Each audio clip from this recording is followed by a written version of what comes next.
atau makalah ketika kita kuliah di S1 ya, S2 Bapak Ibu yang sudah S2 itu ada makalah yang kita laksanakan. Makalah itu adalah bagian dari karya ilmiah. Kemudian ada book chapter sampai dengan makalah tulisan yang dibuat dan diterbitkan dalam sebuah penerbit, di sebuah penerbit ya, terdiri dari beberapa tulisan dan satu tema. Ada buku referen, buku hasil riset, buku dan ber-SBN. Kemudian mohon yang ini tolong di unmute ya. Nah, kemudian ada juga monograf begitu, satu tema Anda Bapak Ibu buat buku dari hasil riset juga monograf namanya. Dan kemudian ada juga makalah-makalah yang sudah diterbitkan. Misalnya hasil riset Bapak Ibu diterbitkan di artikel jurnal. Bahkan yang masuk kategori karya ilmiah pun itu skripsi, tesis, disertasi itu adalah bagian dari karya ilmiah. Apatah lagi skripsi, tesis, dan disertasi itu Bapak Ibu muat dalam artikel jurnal atau Bapak Ibu terbitkan di sebuah penerbit yang memiliki SBN. Ini adalah bagian dari karya ilmiah. Nah, di dalam UKIN itu Bapak Ibu harus paling tidak memasukkan beberapa karya ilmiah yang pernah Bapak Ibu buat, begitu ya. Selama Bapak Ibu mengabdi di sekolah, tentu kegiatan-kegiatan akademik karya ilmiah itu ada, paling tidak di dalamnya ada PTK. Nah, ada beberapa metode yang digunakan dalam pembuatan karya ilmiah. Nah, sebelum metode, saya ingin menyampaikan kalau karya ilmiah yang sederhana itu, Bapak Ibu, paling tidak terdiri dari 3 aspek. Aspek yang pertama itu ada pendahuluan. Di dalam pendahuluan itu menggambarkan latar belakang problem yang Bapak Ibu akan tulis. Kemudian di dalam latar belakang itu Ibu Bapak ambil sebuah benang merah bahwa ini loh masalah inti, masalah pokok yang saya harus cari sehingga dituangkan dalam bentuk rumusan masalah dan jawab dengan tujuan penelitian. Di latar belakang pun kalau dia sistemnya pendahuluan, pembahasan dan simpulan, Bapak Ibu tuangkan penelitian ini untuk menjawab rumusan masalah yang telah dibuat, Bapak Ibu harus tulis bagaimana cara menjawab persoalan itu dengan menggunakan bingkai metode penelitian. Maka di dalam latar belakang masalah, di dalam pendahuluan itu ada latar belakang, ada rumusan dan tujuan, ada metode yang digunakan. Baru nanti hasil dan pembahasan di item B, maka Bapak Ibu sudah terjun ke lapangan, melakukan sebuah riset, maka riset data-data itu Ibu Bapak analisis, letakkan ke dalam hasil penelitian dan pembahasan, sehingga menarik sebuah konklusi. Yang terakhir adalah konklusi. Tentu tulisan-tulisan tersebut harus diberi argumentasi, argumen-argumen tertulis dari hasil-hasil penelitian terdahulu yang relevan. Ini adalah sistematika sederhana dalam penulisan karya ilmiah Bapak Ibu. Jadi makalah-makalah yang Bapak Ibu buat itu bisa Bapak Ibu submit di artikel jurnal. Kebetulan di IAIN Curup ada beberapa jurnal ya untuk memfasilitasi para mahasiswa PPG khususnya ada jurnal PPG. Jurnal Ilmu Al-Quran Tafsir, kalau prodinya Al-Quran Hadis. Jurnal PAI, jurnal pokoknya ada 3 kalau tidak salah, rumah yang boleh Bapak Ibu submit dan nanti ketika diterbitkan itu bisa dijadikan bahan atau dijadikan bukti naskah akademik bahwa Ibu sudah melakukan riset yang sudah tertuang dalam bentuk jurnal OJS, Open Journal System, yang sudah online gitu. Jadi nanti Bapak Ibu bisa hubungi Pak Dahiri, Bu Desri, dan Bu Jenny karena mereka adalah pengelolanya. Nah, Bapak Ibu, bagaimana kalau misalnya artikel Bapak Ibu dari skripsi yang sudah ada? Boleh saja, tidak menjadi persoalan, ya. Atau bagaimana Pak kalau artikel saya ini dari PTK yang sudah saya, boleh dimasukkan artikel Pak. Bahkan walaupun Bapak Ibu tidak memasukkan atau mensubmit dalam artikel jurnal, PTK itu juga bisa diupload karena itu adalah bagian dari ujian kinerja yang telah ibu bapak lakukan. Ini menjadi penting. Bapak Ibu sekalian, timbul sebuah pertanyaan, saya ini tidak pernah menulis, Prof. Gimana tuh? Saya tidak pernah tidak pernah melakukan riset. Mau mulai dari mana? Sekarang banyak aplikasi yang membantu para ibu dan bapak untuk melakukan hal itu. Kemudian Bapak Ibu harus rajin-rajin membaca referensi. Bapak Ibu barangkali paling sering membaca modul. Dalam modul itu Bapak Ibu bisa review, ya, dibuat reviewnya dengan api dan baik, itu bisa juga masuk ke artikel jurnal dan bisa disubmit pada kolom-kolom UKIN. Kemudian Bapak Ibu tentu harus rajin-rajin membaca hasil riset orang. Dengan membaca hasil riset itu, Bapak Ibu kembali tuangkan ya dalam bentuk tulisan, bentuk karya ilmiah, dipandu oleh sistematika hasil-hasil riset yang telah Bapak Ibu peroleh misalnya di Google Scholar dan sebagainya. Jadi tidak begitu sulit sebenarnya menulis artikel itu, membuat karya ilmiah itu. Yang penting Bapak Ibu paham dengan apa yang akan Bapak Ibu cari dalam proses riset itu.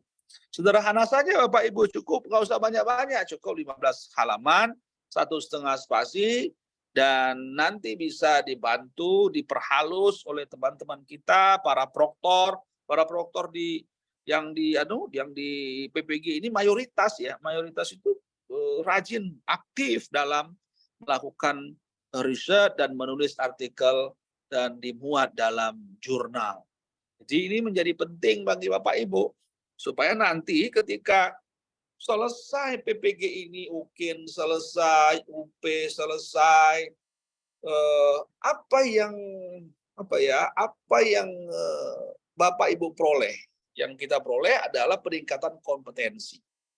Mau tidak mau, bukan hanya pada aspek syarat bagi penyelesaian UKIN saja sesungguhnya, syarat bagi PPG saja. Nanti ketika Bapak Ibu ingin naik pangkat dari jenjang 3D mau ke 4A, itu sudah harus wajib menulis paper dalam bentuk PTK atau dalam bentuk artikel jurnal. Biasanya 2 PTK, 1 artikel, atau saya kurang paham sebaliknya kalau tidak salah. Bapak Ibu sekalian, jangan pernah takut. Jangan pernah takut salah, jangan pernah takut memulai begitu. Coba dimulai dari sekarang, kumpulkan referen yang banyak, Ibu Sadur, Bapak Sadur, dijadikan sebuah artikel jurnal. Silakan menggunakan metode apapun. Nah, ketika berbicara tentang metode, ya, pendekatan yang digunakan itu biasanya ada kebiasaan kita tuh ada 2 intinya itu. Kualitatif dan kuantitatif. Sehingga berkembang ada R&D, ada mixed method. Mixed method itu perbandingan kedua metode yang digunakan itu. Bukan perbandingan. Jadi penggabungan kedua metode yang digunakan. Di dalamnya ada kuali, di dalamnya ada kuanti. Begitu Bapak Ibu. Jadi boleh di mix ya, boleh mix method. Tapi sederhana sekarang, yang paling sederhana bisa kuanti dan bisa kuali. Kalau saya agak sedikit memahami riset itu pada penelitian kualitatif saja, agak lemah pada penelitian kuantitatif. Nah, Setelah Bapak Ibu menggunakan metode yang ada, jenis penelitiannya bagaimana, risetnya bagaimana, di dalam penelitian kualitatif maupun kuantitatif itu ada penelitian pengembangan. Penelitian pengembangan ini dua, Bapak Ibu. Penelitian pengembangan ini dua. Satu, penelitian untuk melakukan evaluasi terhadap kinerja kita selama 1 semester bagi para guru yang disebut dengan istilah PTK. Ya, PTK ini guru udah biasa ini kalau urusan PTK ini. Mohon maaf, saya ngantuk sekali saya.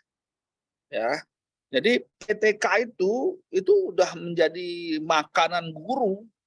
Di samping untuk alat kenaikan pangkatnya, alat kontrol bagi para guru dalam melakukan proses pembelajaran. Alat evaluasi. Oh, metode yang saya gunakan ini tidak atau belum menghantarkan siswa pada kemampuan belajar dengan baik. Nah, tapi saya akan coba. Saya akan coba. Oh, ini kendalanya begini-begini. Dibuatlah sebuah riset dengan menggunakan siklus pembelajaran, siklus pelaksanaan. Itulah yang dinamakan PT. Laporan-laporan seperti itu sangat dibutuhkan dalam penyelesaian UKIN. Yang kedua, modelnya adalah selain PTK adalah R&D, Research Development. PTK itu Research Development sebenarnya penelitian pengembangan, tapi tidak sampai pada produk ya. Produk yang kita buat dan kita lakukan uji coba tidak sampai sejauh itu. Nah, bagaimana dalam konteks sekolah misalnya, Bapak Ibu bisa melakukan riset ini, misalnya membuat produk mengajar dengan menggunakan media apa begitu. Ibu lakukan treatment, Ibu buat siklusnya, dipanggil observer, dipraktekkan. Oh, ternyata dalam 1 semester Bapak Ibu selain dapat menerapkan pembelajaran yang baru diperoleh itu, outputnya itu juga lebih bagus dari sebelumnya. Nah, ini contoh-contoh hasil-hasil riset. Mohon maaf karena saya tidak bawa laptop, jadi hanya ngota saja ini. Ngota, ya, ngomong sambil ngantuk-ngantuk begitu, ngantuk sekali, capek, lelah sekali. Jadi, saya berharap nanti Bapak Ibu dapat melaksanakan dan dapat membuat karya ilmiah dengan baik, ya, terukur, kemudian karya ilmiah namanya kan terukur, ilmiah, dapat dipertanggungjawabkan. Dan nanti mohon kepada Pak Mirzon, Bu Jenny dengan Bu Desri untuk memfasilitasi para guru atau mahasiswa PPG ini untuk mensubmit karya ilmiahnya dalam bentuk submit OJS. Nanti diberi tahu. Barangkali itu, mari kita buka diskusi kita dengan mengucapkan lafaz Bismillahirrahmanirrahim. Kurang lebih kami mohon maaf, kepada Allah kami mohon maghfirah. Ya, terima kasih Bu Destriani. Wah, cantik sekali hari ini Bu Destri nih. Ya. Ya, Bapak Ibu. Mana Pak Mirzon? Pak Mirzon dah? Ada, Prof. Ada ya. Oke, barangkali itu saja Pak Mirzon yang dapat saya sampaikan. Sekali lagi, ya, saya tidak bisa banyak bercerita tentang metode penelitian. Nanti mohon Pak Mirzon untuk memandu Ibu Bapak dalam hal membuat karya ilmiah. Banyak maaf. Assalamualaikum warahmatullahi wabarakatuh. Waalaikumsalam warahmatullahi wabarakatuh. Waalaikumsalam warahmatullahi wabarakatuh. Langsung materi, Pak. Ya. Terima kasih kami ucapkan kepada Rektor Institut Agama Islam Negeri Yenjuru, Bapak Profesor Dr. Idi Warsa MPDI yang telah membuka kegiatan Zoom kita pada siang hari ini sekaligus memberikan kata sambutannya. Oke, kita lanjut ke acara selanjutnya, yaitu langsung ke materi refreshment pembuatan karya ilmiah itu sendiri yang akan langsung dibahas oleh Ketua Program Studi kita, Bapak Mirzon Lahiri MAPD. Kepada Bapak, waktu dan tempat kami. Baik, terima kasih Bu Destri. Assalamualaikum warahmatullahi wabarakatuh. Waalaikumsalam warahmatullahi wabarakatuh. Bapak Mirzon. Yang kami hormati Bapak Rektor Yayan Curup, Profesor Dr. Edi Warsah. Yang kami hormati Ibu Sekretaris Prodi, Ibu Jenny Francisca MPD, Ibu Destriani, dan Bapak Ibu guru dan mahasiswa PPG yang kami hormati. Segala puji bagi Allah atas segala karunia yang diberikan kepada kita semua. Semoga dengan karunia itu kita bisa memanfaatkan dengan sebaik-baiknya, terutama bagi teman-teman mahasiswa PG dalam rangka meningkatkan kapasitas atau kompetensi kita sebagai guru-guru atau sebagai guru profesional ke depan. Salam dan salam semoga selalu tercurah kepada Nabi Agung Muhammad Sallallahu Alaihi Wasallam. Allahumma sholli ala Muhammad wa ala ali Muhammad. Baik Bapak Ibu sekalian, jadi artikel ilmiah ini diperlukan oleh Bapak Ibu sebagai penunjang pada ujian kinerja nantinya. Kan nanti Bapak Ibu melewati beberapa tahap ya. Pertama PPG ini mulai dari pendalaman materi, kemudian baik pedagogik maupun profesional, termasuk sambil itu RPL, mengisi RPL sekaligus. Nah kemudian nanti mulai hari Kamis akan dilanjutkan dengan lokakarya, yang itu nanti akan mungkin besok kita akan mengadakan refreshment atau bahkan pelatihan, karena ini belum pernah diadakan sebelumnya lokakarya ini karena dikaitkan dengan kurikulum merdeka yang terbaru. Jadi tugasnya nggak bisa kopas lagi dengan yang lama, karena saya lihat masih banyak yang tugasnya main kopas-kopas dengan yang lama. Karena saya bisa tahu dengan karena kami mendampingi Bapak Ibu guru mahasiswa PG itu dari tahun pertama. Nah, untuk lokakarya ke depan Bapak Ibu tidak bisa karena ini baru. LK-nya baru, lembar kerjanya baru, dan sistemnya baru. Jadi mudah-mudahan besok kita bisa semua hadir. Ini saya lihat baru 179. Saya nggak tahu kemana yang lainnya. Apakah tidak baca grup atau apa? Nggak tahu. Mudah-mudahan semuanya sehat. Baik Bapak Ibu sekalian, saya akan menjelaskan terkait dengan hal penting. Karena ini merupakan hal penting, maka harapan saya kita bisa tetap menjalani ini semua. Mikrofonnya termasuk membuat artikel jurnal. Suaranya nggak jelas loh Pak. Tidak jelas? Nggak jelas ya. Semuanya tidak jelas atau gimana nih? Karena saya sudah pakai headset ini. Saya jelas. Kami jelas Pak. Ini jelas Pak.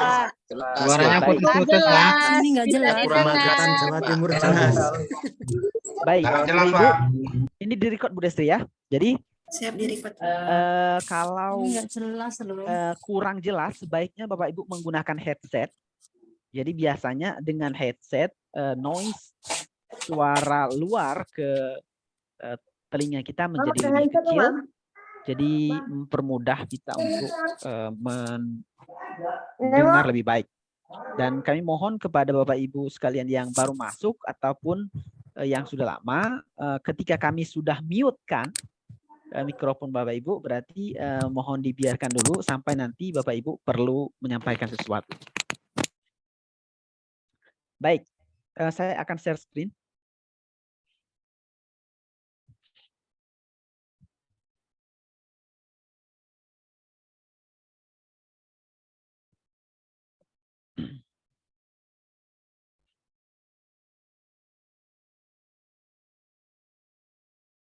Oke, ini biodata tidak terlalu penting.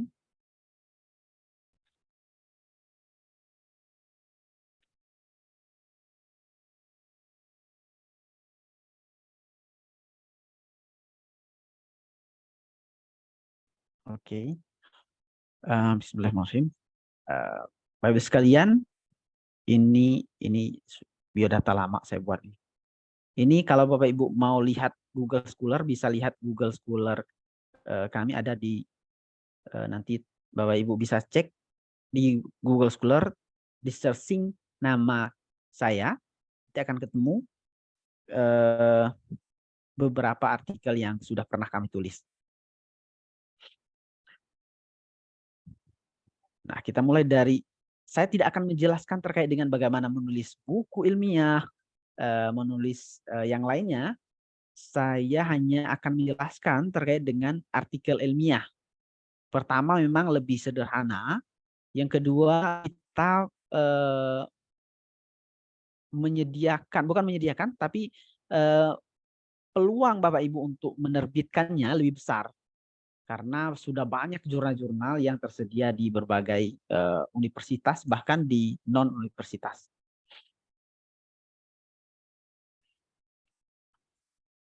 Oke, ini bagian dari artikel ilmiah, rata-rata seperti ini.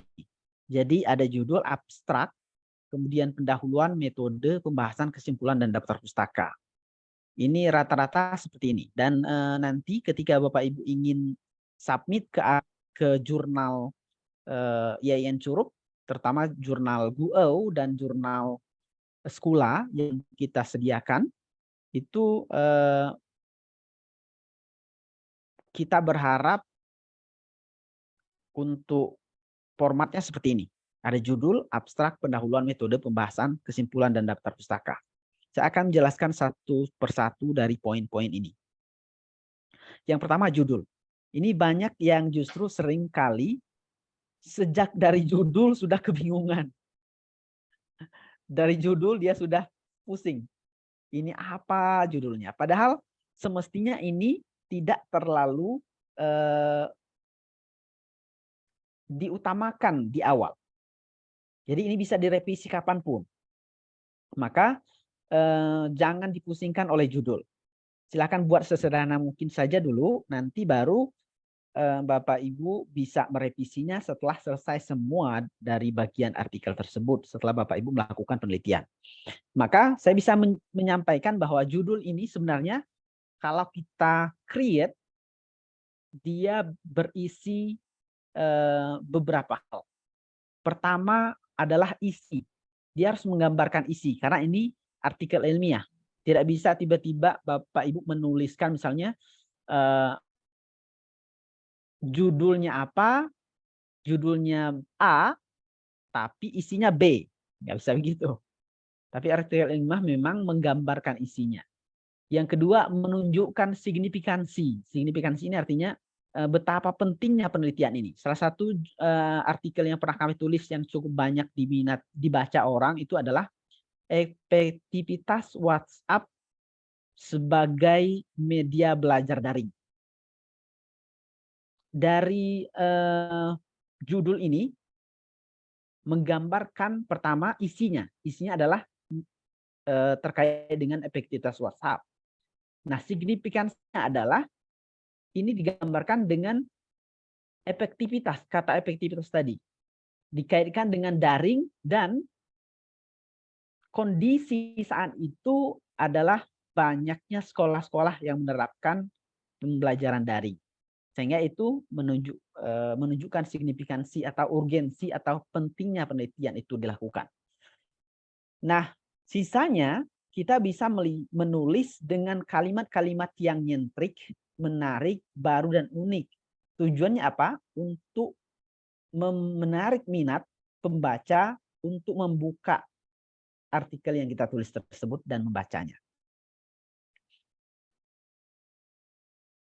Oke, itu di judul.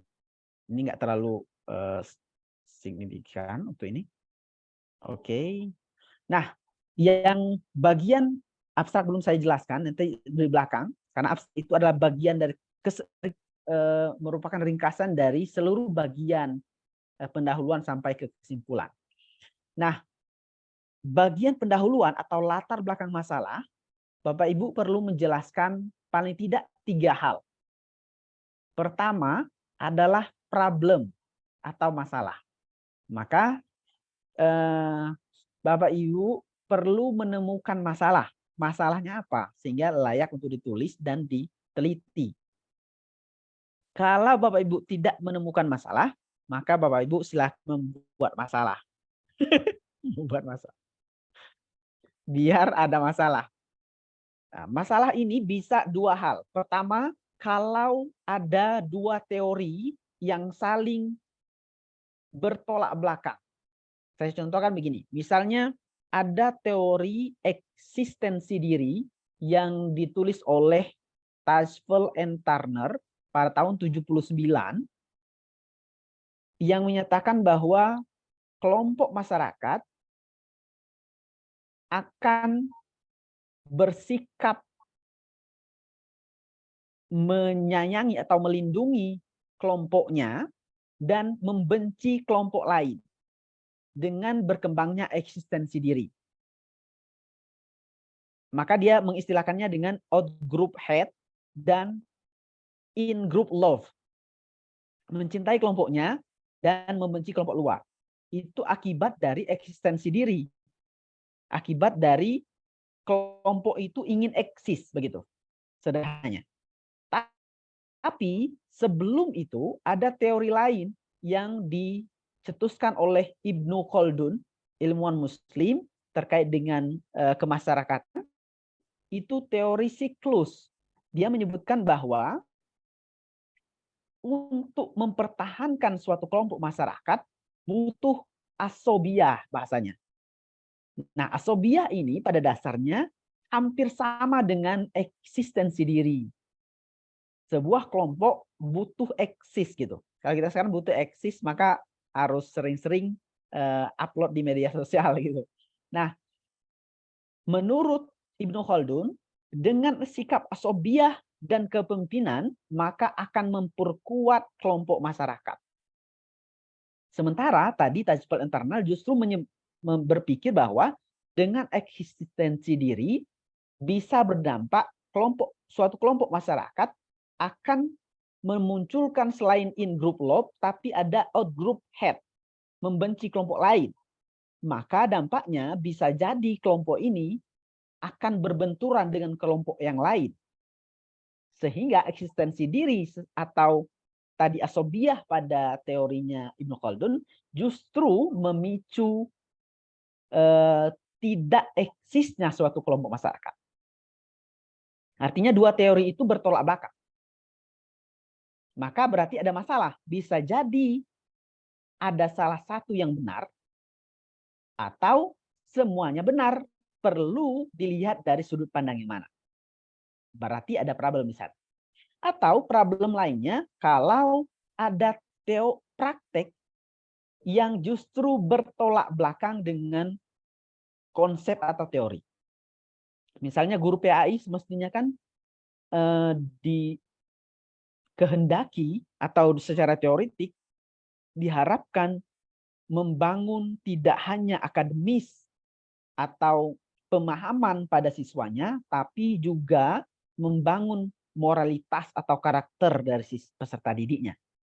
Nah, ternyata misalnya di suatu sekolah, justru misalnya salah satu atau seseorang guru justru menjadi contoh buruk. Berarti ini bertolak belakang dengan teori. Maka berarti ada masalah, ada problem. Maka kita perlu meneliti itu. Jadi urgensi dari sebuah riset yang kita lakukan atau artikel yang kita tulis itu kita gambarkan dengan menunjukkan problemnya apa. Baik teori dengan teori yang bertabrakan atau antara teori dan fakta yang bertolak belakang. Satu. Yang kedua, perlu menggambarkan objek riset. Fakta. Jadi misalnya saya melakukan penelitian di SMP 2 Rejang Lebong. Maka saya perlu menjelaskan fakta di SMP 2 Rejang Lebong itu seperti apa. Kenapa dipilih SMP 2 Rejang Lebong? Itu perlu ada dalil atau alasan-alasan akademis yang diajukan atau ditulis sehingga menjadi masuk akal bahwa penelitian tersebut dilakukan di tempat tersebut. Kemudian yang ketiga adalah research gap atau perbedaan penelitian. Caranya Bapak Ibu tinggal googling dengan keyword riset yang akan kita lakukan, misalnya tadi efektivitas WhatsApp sebagai media belajar, maka tinggal saya ketik di Google Scholar, nanti saya search, maka akan muncul penelitian-penelitian yang membicarakan tentang hal itu. Maka saya bisa buka satu persatu penelitian tersebut, lalu saya lihat atau saya tulis apa perbedaannya dengan penelitian yang akan saya lakukan. Itulah yang disebut dengan research gap, yang menghasilkan novelty atau kebaruan dari penelitian atau artikel yang saya tulis. Jadi saya bisa menunjukkan bahwa ini ada hal baru loh yang saya lakukan dari penelitian ini. Saya meneliti ini akan menghasilkan sesuatu yang baru. Karena saya sudah lihat orang belum ada meneliti yang sama persis sebagaimana yang akan saya lakukan begitu. Itu namanya research gap. Nah, 3 hal itulah yang perlu dijelaskan pada pendahuluan atau latar belakang masalah. Kemudian metode. Metode ini Bapak Ibu perlu menjelaskan pendekatannya seperti apa, bisa kualitatif, kuantitatif, kemudian metodenya seperti apa, kemudian teknik analisis, teknik ambil data, dan sumbernya seperti apa, perlu dijelaskan secara teknis, bukan secara konseptual. Ini penting. Jadi bukan dijelaskan pendekatan adalah gitu, no, itu tidak penting. Jadi Bapak Ibu perlu menjelaskan saya melakukan penelitian seperti ini, begitu. Perlu dijelaskan bagaimana prakteknya Bapak Ibu akan melakukan penelitian tersebut. Maka itu di metode ini. Jadi dia bukan menjelaskan metodologi atau ilmu metode, tapi menjelaskan teknis metode penelitian yang akan kita lakukan. Baru yang ketiga itu adalah pembahasan. Pembahasan ini tadi sudah ada problem. Jadi problem itu kita diskusikan lagi dengan referensi-referensi terbaru yang kita bisa temukan, termasuk dengan temuan kita. Kalau misalnya penelitian lapangan, maka dari temuan-temuan ditemukan, didiskusikan atau didialogkan. Ini seperti dialog tanpa orang lain ya. Tapi ini sebenarnya sejatinya ini dialog pemikiran. Orangnya ada karena dia menulis. Misalnya saya menulis tentang tadi efektivitas media WhatsApp, Bapak Ibu menulis juga tentang media WhatsApp untuk pembelajaran, tapi mungkin di sisi lain, maka Bapak Ibu menulis nama saya untuk menjadi bagian dari peserta diskusi dalam pembahasan yang Bapak Ibu lakukan. Itu artinya ada diskusi akademis. Maka referensi sebanyak mungkin itu menjadi perlu pada bagian ini. Termasuk Bapak Ibu perlu menjelaskan apa temuan yang penting pada riset atau penelitian yang Bapak Ibu lakukan. Kemudian kesimpulan. Ini dibuat seringkas mungkin perlu. Jadi tidak harus Bapak Ibu buat panjang beberapa paragraf, tidak. Bahkan saya membiasakan hanya 1 paragraf saja, bahkan paragraf pendek. Bahkan bila perlu ada 1 kalimat penting yang menggambarkan seberapa urgennya penelitian yang Bapak Ibu lakukan, hasil dari penelitian yang Bapak Ibu lakukan. Kemudian kesimpulan. Nah, tadi saya jelaskan abstrak ini sebenarnya posisinya di atas, paling atas. Tapi saya jelaskan di belakang karena sebenarnya dia menggambarkan ringkasan dari semua bagian tadi. Ada pendahuluan, kemudian metode dan kesimpulan. Latar belakangnya dijelaskan cukup 1 kalimat saja, kemudian pertanyaan penelitiannya apa, metodenya 1 atau sampai 2 kalimat, lalu kesimpulan. Makanya sering dibatasi hanya maksimal 150 kata saja. Bahkan kalau saya biasanya cenderung pada 6-7 baris saja kalimatnya. Itu abstrak. Baru nanti teman-teman bisa, Bapak Ibu bisa menulis referensinya. Nah, kita harapkan referensinya Bapak Ibu gunakan referensi CMS atau Chicago Manual Style, yang itu menggunakan footnote, bukan body note. Jadi kalau sebelum-sebelumnya kami menerapkan body note itu yang ditulisnya di dalam. Misalnya dicantum di sini kan, Bapak Ibu langsung tuliskan nama saja, nama dan tahun gitu. Tidak begitu, tapi yang kami harapkan adalah ada lengkapnya. Namanya, judulnya, penerbitnya, atau kalau di artikel itu jurnalnya apa, tahun berapa, dan halaman berapa. Itu, jadikan footnote atau catatan kaki secara lengkap. Nah, akan lebih baik kalau Bapak Ibu menggunakan reference manager. Mungkin ada beberapa dari kita yang sudah terbiasa menggunakan reference manager. Bapak Ibu bisa menggunakan Mendeley sehingga daftar pustakanya connect langsung secara otomatis dengan footnote yang Bapak Ibu buat sebelumnya. Jadi tidak perlu menulis ulang daftar pustakanya. Mungkin sampai di situ dulu, sampai nanti saya akan menjelaskan bagaimana cara Bapak Ibu melakukan submitting atau mensubmit artikel Bapak Ibu kepada jurnal sesuai dengan bidang dan template masing-masing jurnal. Gitu. Baik, silakan Bapak Ibu, ada yang perlu kita diskusikan terkait ini dulu?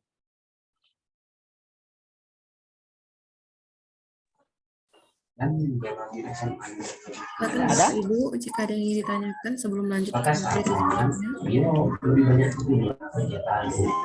Pak, saya Pak. Oke, monggo Ibu Tri. Ya. Assalamualaikum warahmatullahi wabarakatuh. Waalaikumsalam warahmatullahi Maaf Pak, saya ingin bertanya tentang pembuatan makalah itu, apakah dalam konteks khusus menjalur ke pendidikan agama ataukah masalah peserta didik gitu di sekolah? Oke, ini bukan makalah ya. Jadi makalah agak berbeda nanti dengan artikel ilmiah. Jadi kalau artikel ilmiah ini kan lebih sederhana sebenarnya. Nah, Bapak Ibu bebas menulis bidang apapun. Tapi nanti jurnal kita, kalau di kita di IAIN Curup cuman punya 2 jurnalnya. Pertama jurnal PAI, itu nama jurnalnya itu GUEU. Dan untuk guru madrasah boleh menulis apapun, baik tentang peserta didik, tentang metode, tentang proses, kemudian tentang hasil belajar, terserah. Bagi guru madrasah itu nanti ada jurnalnya yang kami namakan dengan Skula. Saya tanya Bapak. Monggo, ada yang lain Bapak Ibu?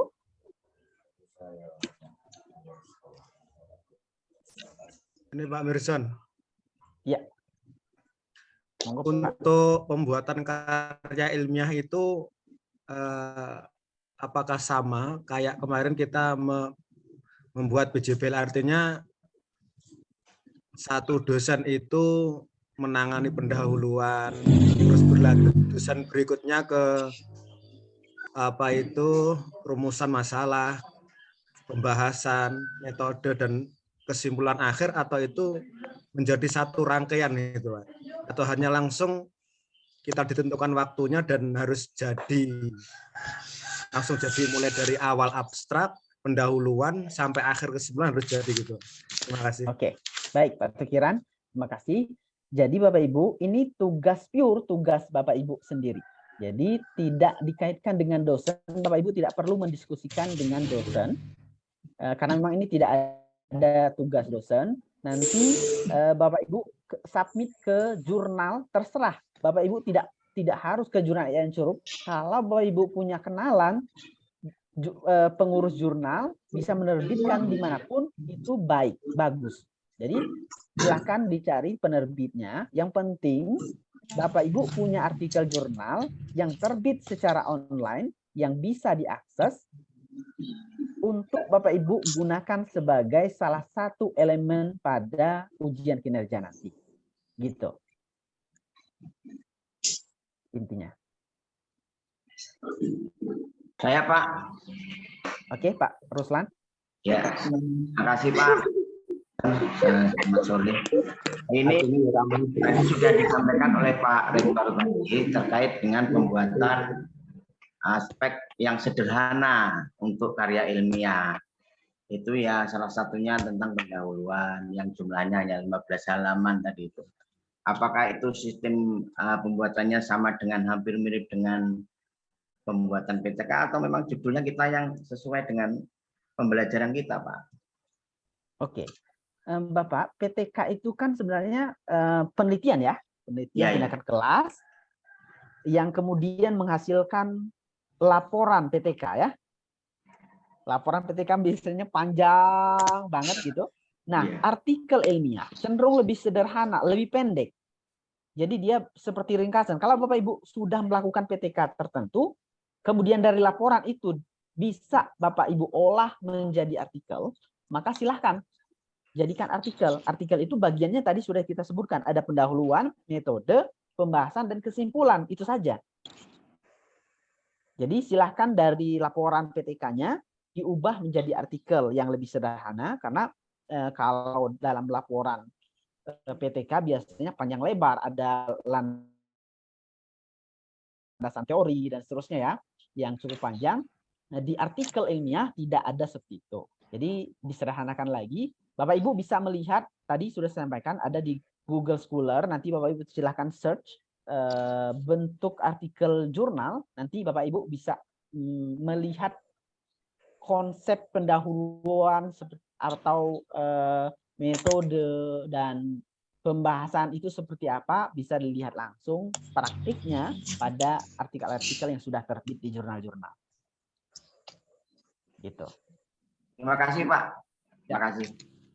Oke, saya boleh search screen sebentar. Ini saya bisa lihat nih. Oke, ini bukan ini. Nah,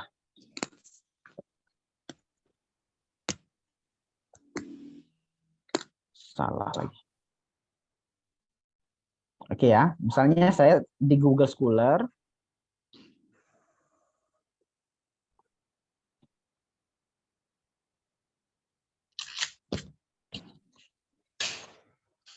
Nanti dari Google Scholar ini Bapak Ibu klik. Nah, nanti kalau saya di sini begini. Oke, salah. Bapak Ibu bisa searching seperti ini di Google Scholar. Nah, nanti akan muncul nama saya. Ini nama saya. Bisa muncul. Bisa diklik. Nah, nanti muncul. Nah, ini salah satu tulisan saya yang saya sebutkan tadi, efektivitas WhatsApp sebagai media belajar daring atau yang lainnya. Nah, nanti ini bisa diklik. Nah, nanti di bawahnya ini bisa diklik lagi. Nah, ini bisa di-download. Bisa di-download, bisa dilihat full text-nya seperti ini. Ini full text-nya. Nah, kalau Bapak Ibu download, bisa seperti ini. Download, nah, nanti muncul. Ini tulisannya. Ada pendahuluan ya. Kemudian ada metode. Kemudian ada pembahasan, hasil dan pembahasan. Ini sesuai dengan format yang ada di jurnal masing-masing ya. Masing-masing jurnal berbeda-beda. Makanya setelah Bapak Ibu tulis artikel, Bapak Ibu bisa melihat dulu format jurnal yang Bapak Ibu tuju. Jurnal A dengan jurnal B itu banyak yang berbeda-beda formatnya. Nah, baru daftar kesimpulan dan daftar pustaka. Sudah selesai. Ini hanya berapa halaman? Enggak kelihatan ya. Ini hanya 9 halaman. Total ya, sampai ke daftar pustaka. Itu hanya 9 halaman. Artinya sangat sederhana sekali. Begitu. Nanti bisa buka-buka artikel-artikel yang lain juga. Baik, masih ada yang mau ditanyakan dulu? Sampai nanti saya mau menjelaskan terkait dengan bagaimana submit. Ya Pak, tanya. Ya Pak. Oke, Ibu Umi dulu.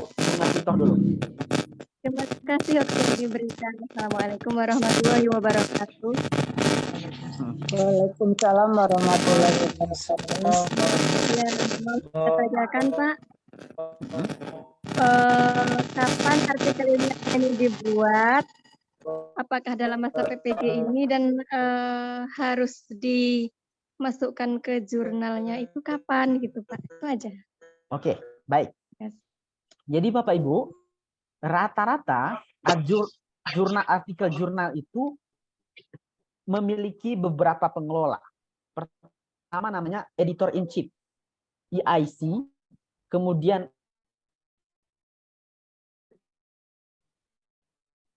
ada kemudian ada editor, baru kemudian ada reviewer. Jadi biasanya sama dengan bimbingan Bapak Ibu. Jadi nanti bimbingannya bukan ke dosen, jadi kepada reviewer masing-masing jurnal. Jadi misalnya di kami, nanti Bapak Ibu sudah submit ya, sudah submit itu seperti mengupload gitulah kira-kira. Nanti saya bisa contohkan.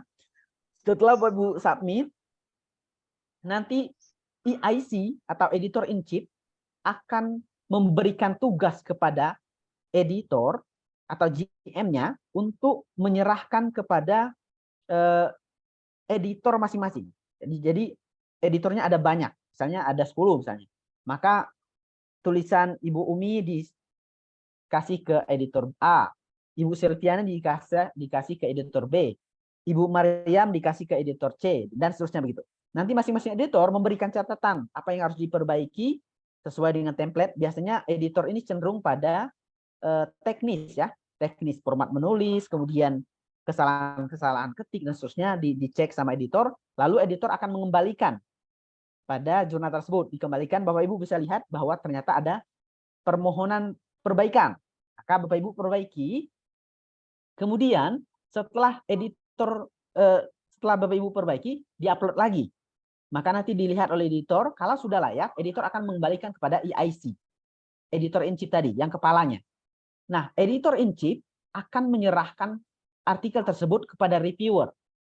Nah, biasanya beberapa jurnal menerapkan namanya blind review. Blind review artinya reviewer tidak tahu ini tulisan siapa, namanya sudah dihapus. Maka nanti reviewer akan memberikan masukan, bahkan boleh menolak, termasuk editor tadi boleh menolak. Jadi kalau misalnya dianggap tidak layak, dia akan menolak. Termasuk nanti reviewer nanti bisa dicek, Bapak Ibu editor in chief tadi mengirim, nanti reviewer memberikan catatan, bisa menerima atau tidak, atau menerima dengan revisi misalnya, maka nanti akan dikembalikan, diupload ulang. Maka Bapak Ibu harus merevisi kalau ada permintaan revisi. Setelah dilakukan revisi, biasanya reviewernya ada 2 biasanya. Lalu baru melanjut ke reviewer kedua. Dilakukan revisi lagi. Nah, setelah revisi baru nanti ada notifikasi kalau misalnya diterima, editor in chief akan memberikan kabar bahwa artikel Bapak Ibu diterima dan siap dipublish. Menunggu proses seperti publikasi. Jadi misalnya penyesuaian format, kemudian page-nya mau diatur, kemudian Pak, sinyalnya Pak putus-putus. Jadi dicek semuanya baru kemudian dipublish oleh pihak jurnal prosesnya gitu. Jadi agak panjang memang prosesnya. Maka kita UKIN itu sampai tanggal bukan lokakarya sampai tanggal PPL sampai tanggal berapa? Ya, yang terpenting Bapak Ibu diharapkan sebenarnya sebelum PPL Bapak Ibu semuanya sudah submit. Jadi proses untuk tadi bolak-balik antara editor, reviewer dan seterusnya itu semasa PPL. Nanti berarti semasa PPL berarti tinggal publish. Harapannya sebelum UKIN dia harus publish kalau Bapak Ibu ingin menggunakannya. Kalau tidak, kalau belum publish berarti tidak bisa digunakan di UKIN. Gitu. Saya lupa jadwal UKIN kita tanggal berapa ini. Saya lupa. Yang jelas tanggal 26 tanggal 26 Agustus ya? Iya.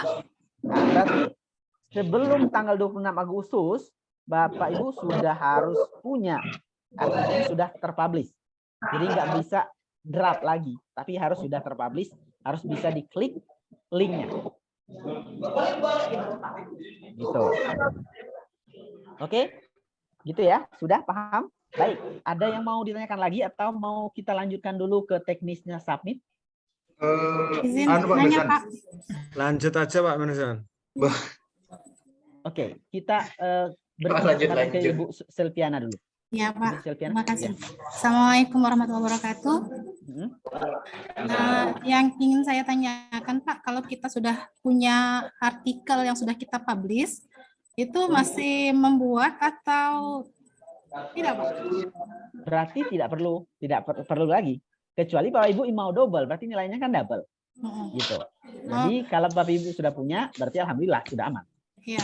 Tapi nggak mesti ini Pak, tidak mesti tentang agama. Iya, nggak apa-apa. Nggak masalah ya Yang Pak penting ada dulu, yang penting ada dulu nih. Oke, Ini Pak. penting. Iya. Oke. Oke Pak. Pak Sukandar gimana tadi? Sebenarnya saya tidak terkait dengan ini, Pak. Makasih Pak. Masih terkait dengan RPL.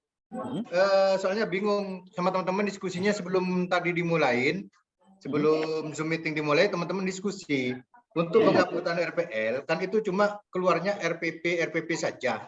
Nah, sedangkan teknis penginputannya, apakah dalam 1 tahun itu dalam satu file, maksudnya RPP-nya 1 tahun, semester 1 dengan semester 2, satu file. Kemudian tahun berikutnya, apa seperti itu, Pak?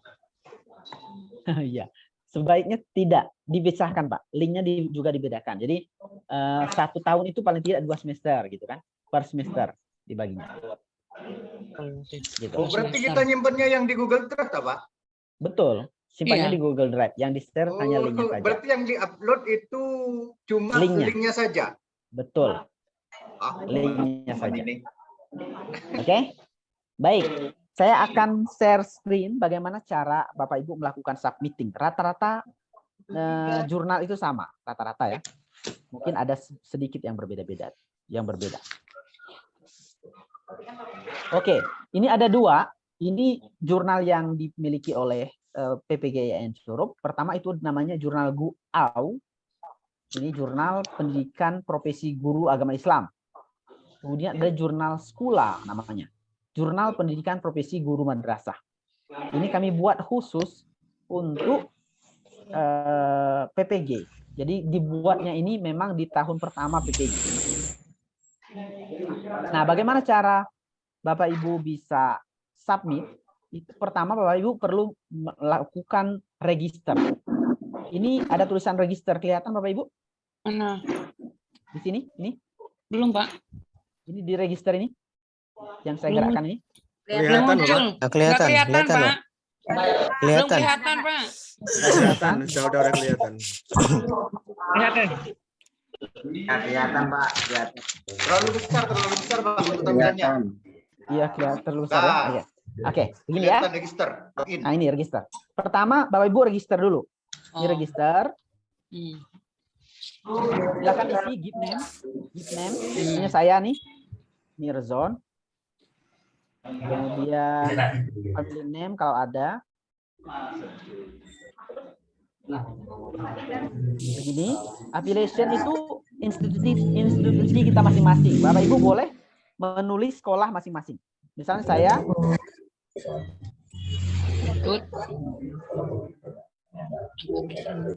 Oke, begini. Kemudian country Indonesia, emailnya masukkan email yang masih aktif. Ini saya menggunakan email ini saja karena email satu ini sudah dipakai.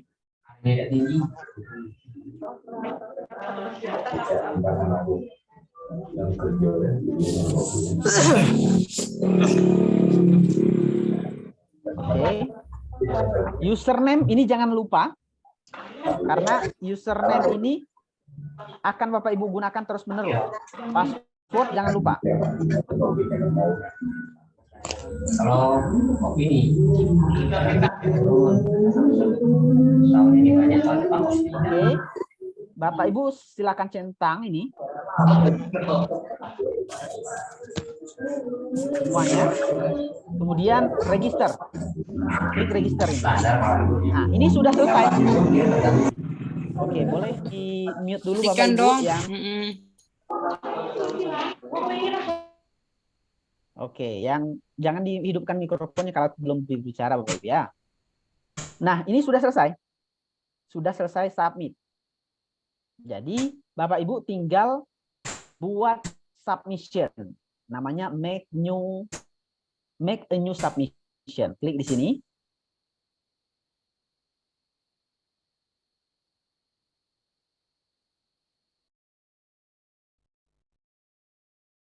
Oke, di sini begini. Nah, ini silahkan dicontreng semua. 1, 2, 3, 4, 5. Yes. Misalnya kalau ini kan komentar editor boleh Bapak Ibu tulis apa saja. Misalnya please help me for publish in this. Oke, hanya seperti ini misalnya. Atau kalau Bapak Ibu kenal boleh tulis dengan bahasa masing-masing. Tolong dong, ini saya gitu kan. Untuk editor. Nanti editor yang membaca yang pertama. Kemudian, yes, I would like to be contact about the submission. Kalau saya, ini submit ini saya adalah korespondensi. Jadi korespondensi itu yang nanti akan menerima email untuk revisinya, bolak-baliknya. Kalau saya, boleh saya klik iya. Tapi kalau tidak saya, berarti tidak usah dicontreng, nanti akan dicontreng pada nama lain. Kalau misalnya ada penulis kedua dan ketiganya. Saya contreng, lalu save and continue. Ini kan saya oke kan ya. Ini oke, save and continue.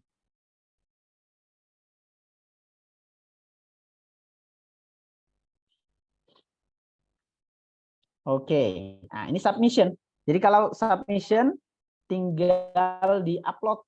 Nah ini ada add file ya. Bapak Ibu tinggal klik upload file. Misalnya saya contohkan saja, misalnya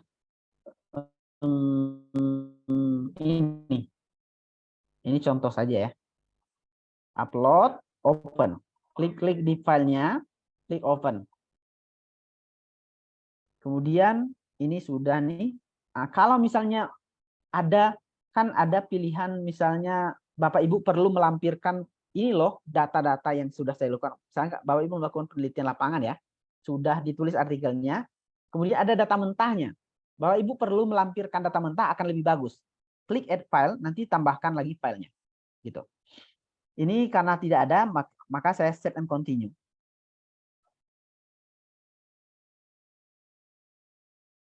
Save and continue sudah. Sebentar, ini kenapa nih? What kind of this file? Artikel tag. Oh, ini ditanyain. Ini apa ini? Artikel tag. Saya jawab sebagai artikel tag. Berarti ini sebagai artikelnya. Bukan sebagai file tambahan tadi. Maka saya klik save and continue-nya. Nah, setelah save and continue, Bapak Ibu tinggal masukkan metadata-nya. Misalnya judulnya dulu. Judulnya problem guru PAI, guru pendidikan agama Islam di daerah tertinggal misalnya. Subtitle misalnya, ini kan ada bagian misalnya kita sering tulis begini, studi pada guru di sekolah pedalaman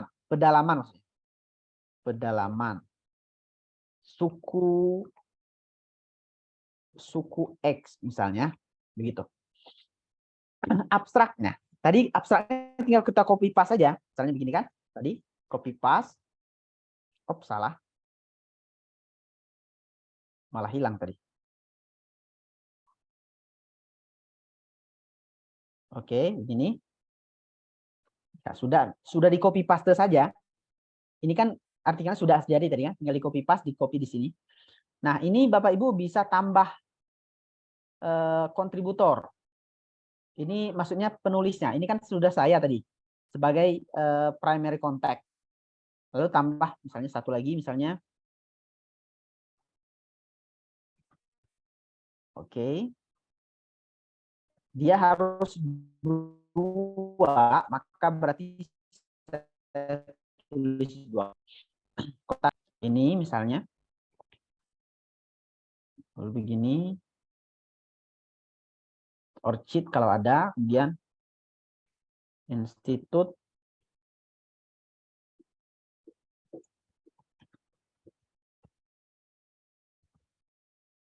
oke begini.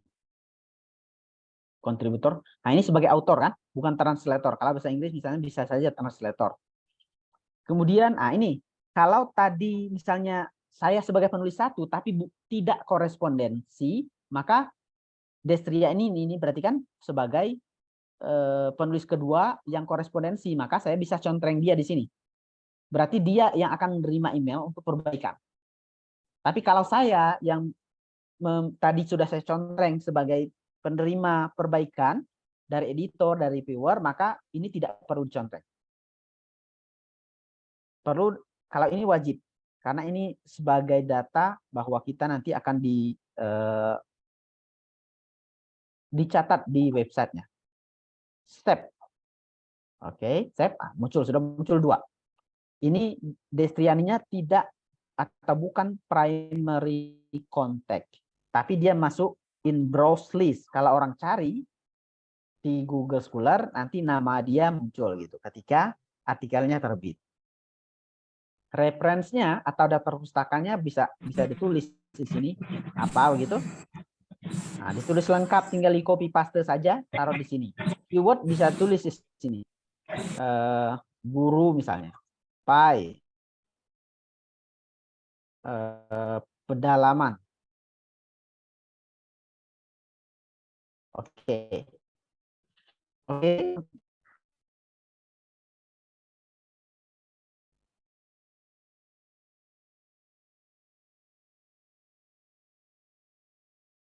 Nanti tinggal klik finish submission. Are you sure wish to submit this article to jurnal? Ya, kita jawab oke.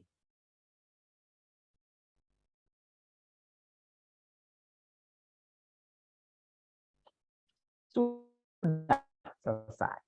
Oke, salah. Ini problem kontak karena email yang di Bu Destri tadi kita masukkan emailnya PPG kan. Sementara email PPG itu email utama sini menolak. Jadi pada intinya misalnya sudah komplit. Nanti muncul di sini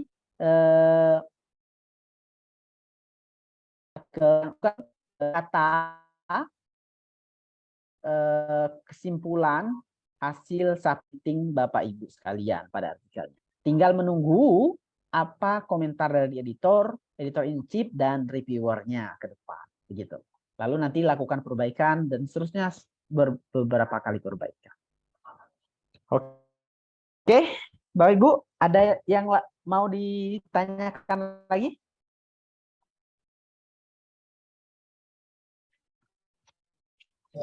Izin Pak. Ada yang sudah pusing-pusing? Mohon Pak. Saya izin Pak Mirzan.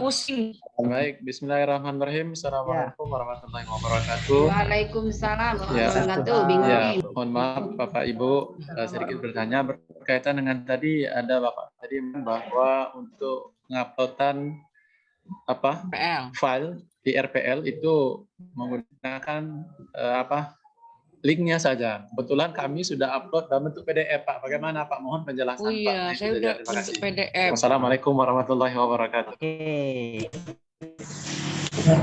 Ya, kalau sudah nggak apa-apa, Pak. Nggak apa-apa juga. Bisa langsung diakses oleh. Yang penting itu bisa diakses. Termasuk yang linknya bisa diakses. Ya, gitu. Kasih, yang penting. Filenya bisa dibuka. Sudah aman itu. Ada yang lain? Pak, izin bertanya, Pak. Iya, silakan Ibu Firmawati. Ini Pak, kalau kita ada yang sudah dijurnalkan, apakah buat artikel baru lagi gitu, Pak?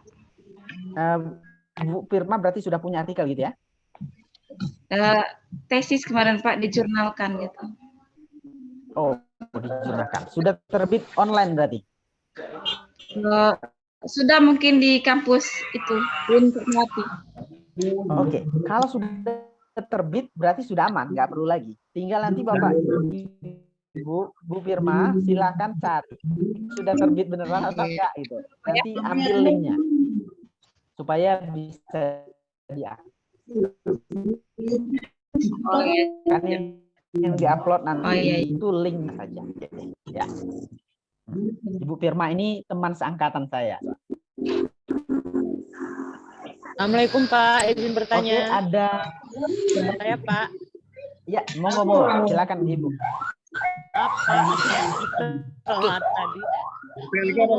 Pikirkan malam tadi Pak. Kebetulan ada tempat keluarga, jadi maaf ya Pak ya saya telat. Jadi saya bingung ini Pak, tadi membahas masalah apa? Saya telat, maaf ini Pak. Nanti ini kan ada recordingnya. Mudah-mudahan Bu Desri bisa upload di YouTube kita. Silakan subscribe dan like serta komen pada YouTube PPG Yayan Juru. Siap, siap. Tapi linknya tolong ya Pak ya. Ya upload saja di YouTube Pak Mirson. Segera diupload. Jadi di PPG punya